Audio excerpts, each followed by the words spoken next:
Bonjour à tous et bienvenue pour ce 107e épisode de Be My Guest. Comme vous pouvez le voir, je suis très bien entourée. À ma droite, Harry Vatanen et à ma gauche, François Chatriot. Alors, c'est un rendez-vous un petit peu matinal. Désolé, Harry.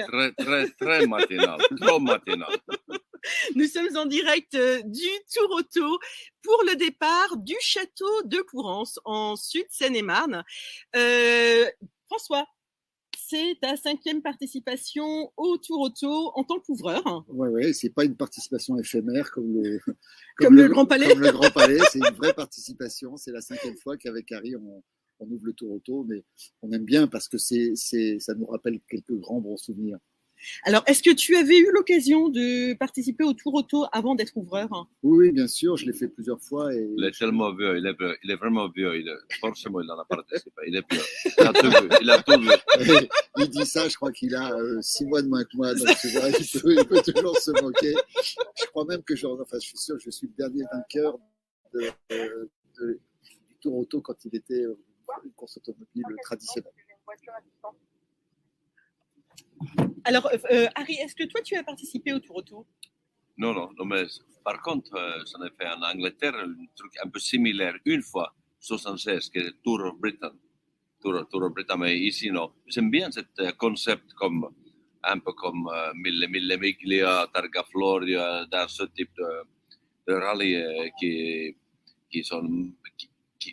d'ailleurs, qui continue, par exemple, à Mexique. L'année dernière, c'était la Carrera Panamericana. C'est un peu similaire, c'est-à-dire on va traverser tout un pays, on a les vrais rallyes grandes distances. Ça me plaît beaucoup. C'est un concept, oui. Alors, vous êtes tous les deux grands champions. Tu as été champion du monde des rallyes en 1981. François a été double champion de France en 89-90.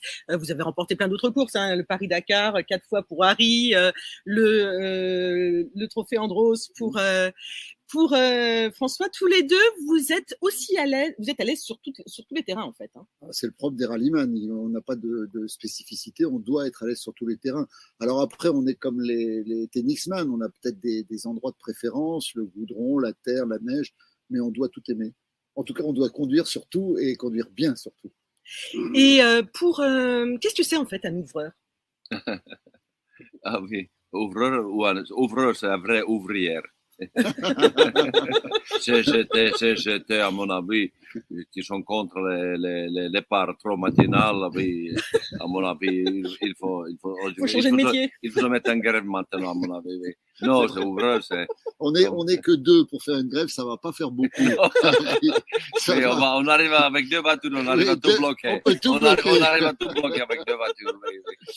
Non, c'est un ouvreur qui va vérifier que la route est à peu près ouverte, il n'y a pas de vaches qui sont, des fois, ça peut arriver, sur la route, que les commissaires sont bien se réveillés et sont arrivés, le timing qui marche, le chronométrage qui marche. Oui, et en plus, on s'amuse, il a tout le plaisir et sans stress. Et pour nous, les gens avec certain âge, surtout François, qui est plus vieux que moi. Ah oui, ça nous convient, ça nous arrange. Mais... Alors moi, j'ai une petite spécificité par rapport à Harry, c'est que je suis aussi chargé de faire un temps de base pour les gens qui sont engagés en régularité.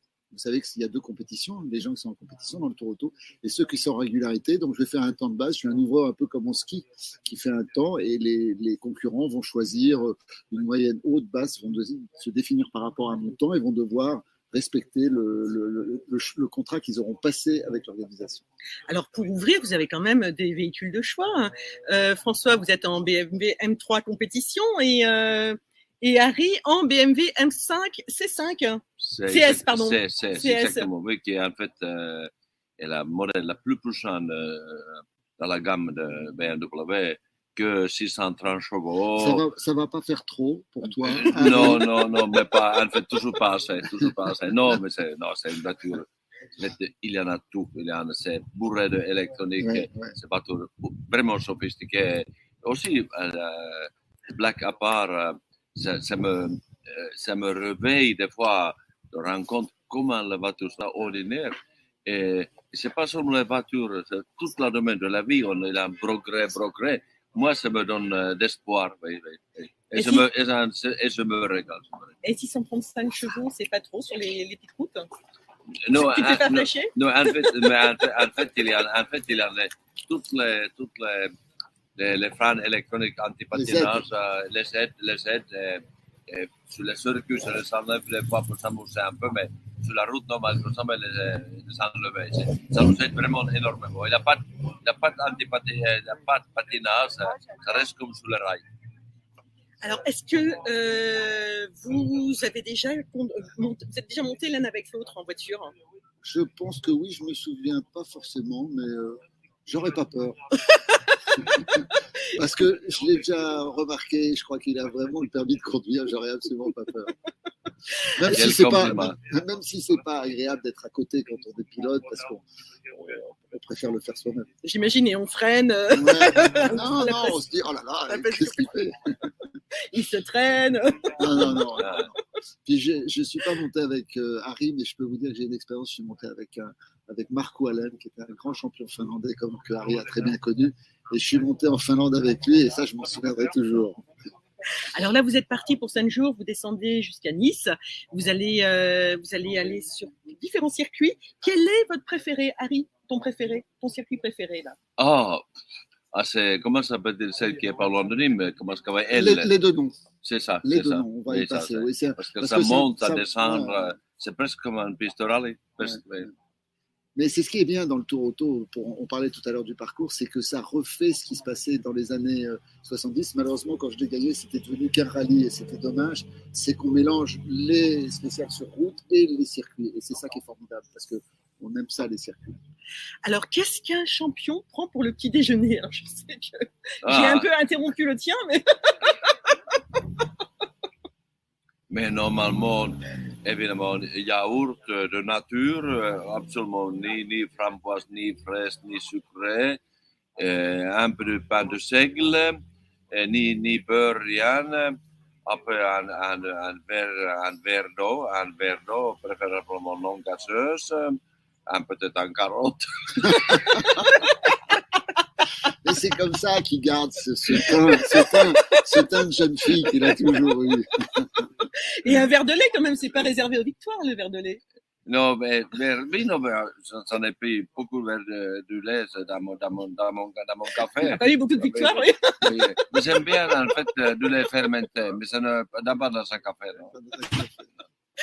Et toi, François? Moi, je suis un peu comme Marie, assez cornflakes et thé plutôt que café, et café après un peu plus tard, donc on est déjà au plus tard.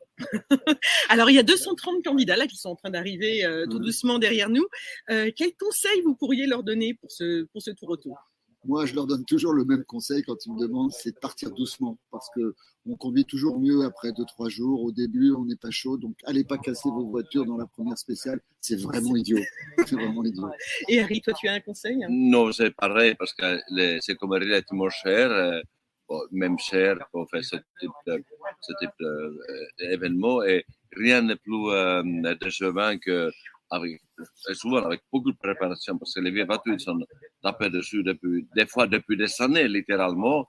Et premier et deuxième matin, à cause soit un petit pépin ou un petit bêtise, tu vas abandonner.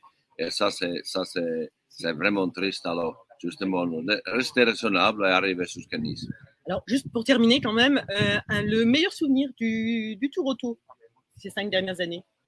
C'est plein de bons souvenirs. Je pense de connaître France assez bien, mais en fait, c'est pas vrai. Parce qu'en France, il y a plusieurs pays dans un pays, c'est vrai.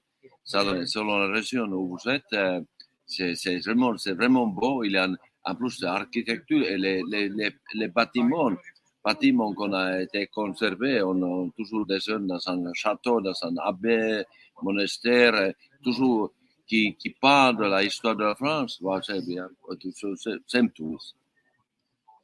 Ouais, je peux pas dire mieux qu'Harry, c'est le souvenir général de l'accueil de la population, de voir que les gens adorent voir ces vieilles voitures, ou pas trop vieilles tout le temps. Nous, on est en voiture moderne, mais il y a vraiment des magnifiques voitures. Cette année, il y a les Matras, c'est quand même quelque chose d'incroyable. De revoir, c'est vraiment des objets de légende. Donc, c'est formidable de voir l'engouement du public pour ces vieilles voitures, et pas uniquement dans les spéciales, même sur les routes, un peu n'importe où, dans les villages, c'est très enthousiasmant. Oui, d'ailleurs, vous déchaînez l'enthousiasme des foules. Hein. Il y a toujours un accueil extraordinaire. Harry, notamment, tu as toujours beaucoup de succès auprès de la population. Oui, non, je dois reconnaître, je vais toucher profondément comment les gens encore ils se souviennent de moi. C'est un peu étonnant. Et non, ça me touche, ça me donne une certaine.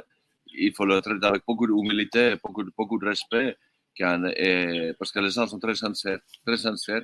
Il ne faut pas les décevoir, les gens. Non, ça me touche comment je suis accueilli en France, vraiment. Grand respect, beaucoup. Je remercie les gens pour l'accueil, vraiment fantastique. Et quand on voit le succès du Tour Auto le long des routes, justement, on peut dire que les Français aiment l'automobile. Ah oui, alors c'est un paradoxe parce qu'on sait tous que l'automobile va changer, qu'à terme, il faudra qu'on fasse quelque chose pour cette planète sur laquelle on est si bien. Mais je crois qu'il restera des petits moments comme ça pour voir encore ces belles mécaniques qu'on faisait dans le temps. Et plus tard, ça sera autre chose, ça sera sans doute électrique. Mais voilà, on est les ambassadeurs du passé. Un mot de la fin, Harry? Je suis tout à fait d'accord quand l'ambassadeur passé, la mobilité, toujours, ça passe le progrès dans la société et beaucoup de discussions aujourd'hui, c'est qu'on entend, c'est beaucoup d'idéologie d'analyser les choses. L'homme a toujours besoin de se déplacer et la mobilité va toujours continuer, la voiture va continuer à jouer un rôle majeur et contrairement à ce qu'on nous fait croire, on n'a pas vu la fin de moteur thermique pas pour longtemps. Là, il nous faudra 3 petites heures, Stéphanie. Est-ce qu'on les a pour faire un débat? Non, je crois que tout le monde ne va pas être d'accord, donc on en reparlera. On reviendrait dans l'émission. Merci à tous les deux d'avoir accepté cette invitation très, très matinale. Merci à vous qui vous êtes levés très tôt et qui avez suivi. Et sinon, merci de regarder le replay également. À très bientôt. Bon tour auto, Harry. Bon tour auto, François. Merci. Et je vous donne rendez-vous dans une demi-heure avec Patrick Peter, Jean-Pierre Gagic et Thierry Blinberg. Qu'est-ce que tu travailles?